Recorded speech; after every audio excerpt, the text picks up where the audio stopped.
Burundi niho hari indamukanyo bavuga ngo amahoro y'Imana. Iyo ni indamukanyo Yesu Kristo yaramukije abigishwa biwe. Haleluya. Muri kino gitondo amahoro y'Imana abe kuri mwebwe shengero ry'Imana. Nashaka munkundire ndabakire muri iri jambo dusanga mu ikete rya Petero, ikete rya kabiri rya Petero, mu gihimba ca mbere dufate tuhere ku murongo kugira gatatu. Aya majambo ngira ndabakiremo uyagire ayawe nanje ndayagire ayanje, uyagenderemwo mwemu wawe mwemu w'Imana akurongore muri aya majambo, uyabemwo nanje ndayabemwo, n'amajambo atwereka ico dukwiye gukora, n'amajambo atwereka n'ukugene abandi bakwiye kudusoma icete canditswe na Kristo. Haleluya.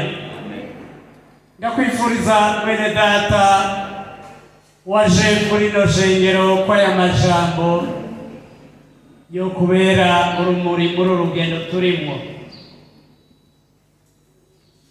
Ndasoma mu izina rya Yesu Kristo. Mutwe w'amajambo uravuga ngo ubukristo buserukira mu ngeso. Haleluya. Haleluya.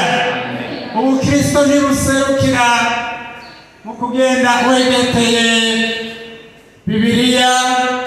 Ubukristo ntibuserukira mu gutonda mu rusengero.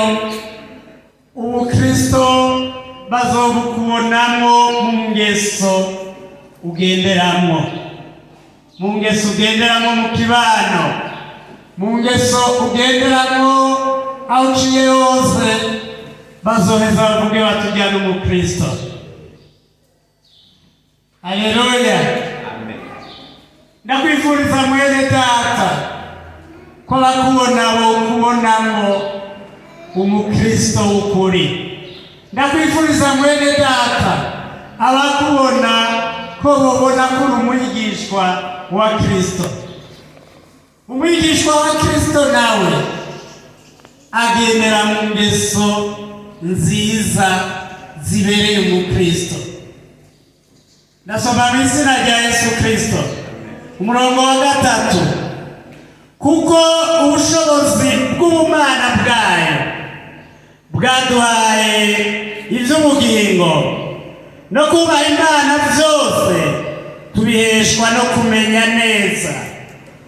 Bwaduhamagarishije ubwiza bwiwe n'ingeso ziwe nziza. Ibyo byatumye aduha ibyo yasezeranye by'akaburarugero bihambaye cyane, kugira ngo bibatere gusangira n'Imana akameremere kayo.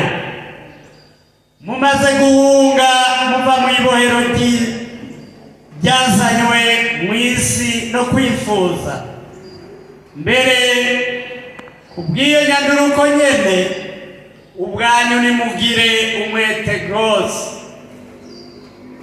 ngo mugire umwete rwose bene data, ukwizera kwanyu mukongereko ingeso nziza, ingeso nziza muzongereko ubwenge, nimugende n'ibibura bwenge bene data. Ingeso nziza zanyu muce muzishira ku bwenge, nimugire ingeso nziza ariko mugende n'ibibura bwenge. Urashobora kugenda witwa yuko uri kugendera mu ngeso nziza, mugabo wagenda n'ibibura bwenge, Satani agaca muri izo ngeso nziza zawe akagutwara itato yawe ishengero wahatonda kandi wakora n'ibikorwa by'Imana, ariko ntiwagenda nk'ikiburabwenge Satani azoguhendesha akamaro k'umutsima, hanyuma za ngeso zose bari baragendeyemo Satani azikunyage. Genda n'abanyabwenge bene data, ntugire ngo nuko waba mu rushengero, ntugire ngo nuko ukora ibyiza uravye nabi Satani yinjirira ahaca urushinge, yinjirira ahaca ubukungugu, Satani akagutwara itaranto yawe. Muri izo ngeso nziza ijambo ry'Imana tubariye ngo twongere ku bwenge. Haleluya, haleluya. Niko ndabwira abakiri bato, mbwira ishengero ry'Imana ngo ubukristo bubonekera mu kugene ugira ingeso nziza ukaca uzongera ku bwenge. Haleluya, haleluya. Ijambo ry'Imana ribandanya ritubarira mu kwihangana ngo ubwenge mu bwongereko ukwirinda. Wirinde mwene data, wirinde icyo cyose cyotuma usubira inyuma. Haleluya. Wirinde icyo cyose